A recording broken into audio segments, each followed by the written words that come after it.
seen also some certain trend. I talk about activism investing.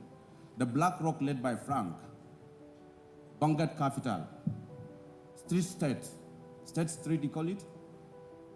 Put them together, they are sitting on top of 11 to 12 billion barrels of liquid oil and liquid hydrocarbon.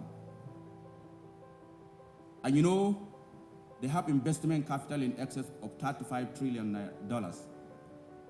$35 trillion by a company, liquid investment cash. Do I hear someone say that represents more than 1/3 of US budget? That's true. But in terms of hydrocarbon contributions, the numbers are all over the place, but it's very clear that every year they provide close to 30% of the investment. Some will say 10, but whether 10 or 30 is very, very significant of the total investment that goes into the production, exploitation of oil and gas industries. You can imagine when you remove that, it creates big shock. COVID came, it took away 15% of investment capital, and the world was shaking.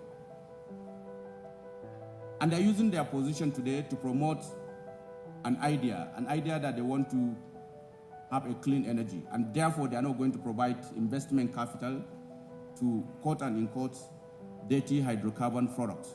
We thought it's a simple threat, but they decided to start taking into the boardroom of the big oil. And to show you their impact recently,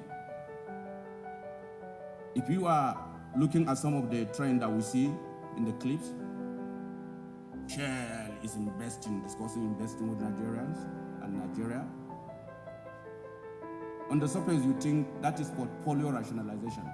But if you double click that, you find out that there are some other drivers. I will not be surprised if those drivers are not the activist investors asking them, guys, you need to exit because we are distorting the social equilibrium in the community we operate. And you are going to use this money to produce. If you think I'm guessing, a few days later, the court in Netherlands, in The Hague, directed Shell to significantly reduce their investment in hydrocarbon to bring it afar with some of the fears. If that is not enough evidence, we saw a situation, there was a coup, a boardroom coup,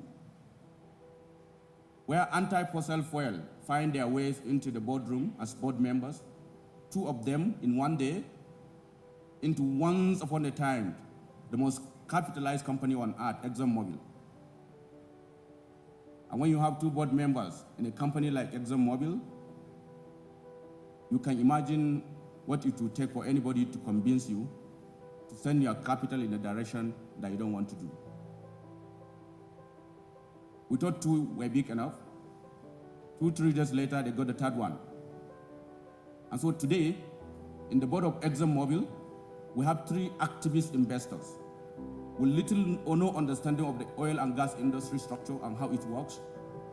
And how it works is that oil and gas industry is a long gestation. The consequence of that is redefinition of our capital and capital inflows. Today, investment capital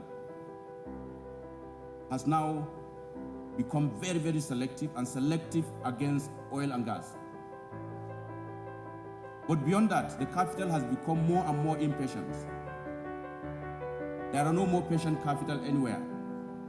Nobody wants to invest in the whole cycle of 10 years from exploration to monetization of the OML license. People want to invest today and get the benefit tomorrow.